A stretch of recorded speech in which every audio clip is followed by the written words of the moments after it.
नमस्ते सबैजनालाई, म राजीव ख्याजु र म आज तपाईहरुलाई Adobe Premiere Pro मा हामीले कसरी सिक्वेन्स बनाउने त यो कुरा हामीहरु सिक्न जाँदै छौं। सो बिना कुनै टाइम वेस्ट गरी भिडियो सुरु गरौँ।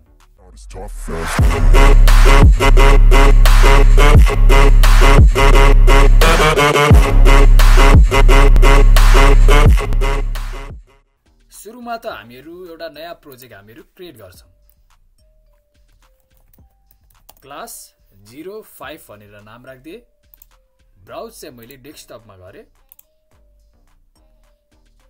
अनि ओके गर्छु।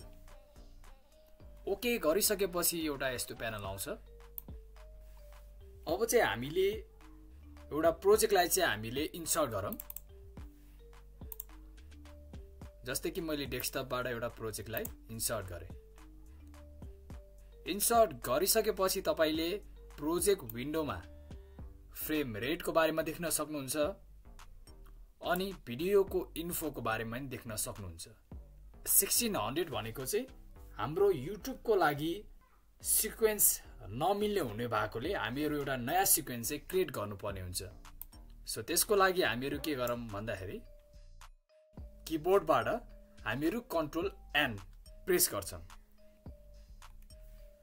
यो गरिसकेपछि तपाईले सेटिंग्समा जानुस्। सेटिंग्समा हामीले केही कुराहरु चाहिँ मिलाउनु पर्ने हुन्छ। सो एडिटिङ मोडमा चाहिँ हामीहरु कस्टममा हाल्छौं अनि टाइम बेसमा चाहिँ हामीहरु 25 फ्रेम्स पर सेकेन्डमा हाल्छौं र फ्रेम साइज चाहिँ 1920 अनि 1080 हाल्छौं। 1080 हालिसकेपछि यो भर्टिकलमा चाहिँ 16:9 रेशियोमा हुन्छ, जुन चाहिँ युट्युबको लागि ठ्याक्कै सुटेबल सिक्वेन्स हो। सो यसमा स्क्वायर पिक्सेल्स नै हाल्छौं अनि 25 fps। स्याम्पल रेटमा चाहिँ तपाईले अडियोको स्याम्पल रेट चाहिँ तपाईले चुज गर्न सक्नुहुन्छ। हामीहरु चाहिँ 48000 चाहिँ चुज गर्छौं अनि सिक्वेन्सको नाम चाहिँ हामीहरु टाइप गर्छौं। जस्तो कि युट्युब भनेर टाइप गरिसकेपछि हामीहरु यसमा ओके टाइप गर्छौं।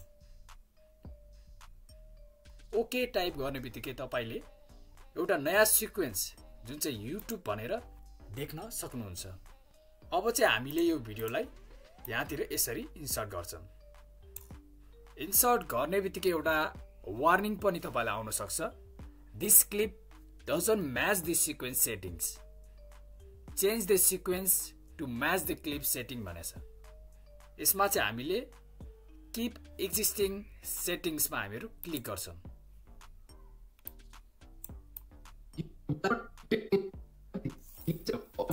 र तपाईले देख्न सक्नुहुन्छ कि यसमा चाहिँ तपाईले इजिली एउटा सिक्वेन्स बनाउन सक्नुभयो। आजको लागि यति नै। हामीहरु फेरि पनि अर्को भिडियोमा भेट्ने छौं। तबसम्मको लागि stay safe, stay healthy and bye bye.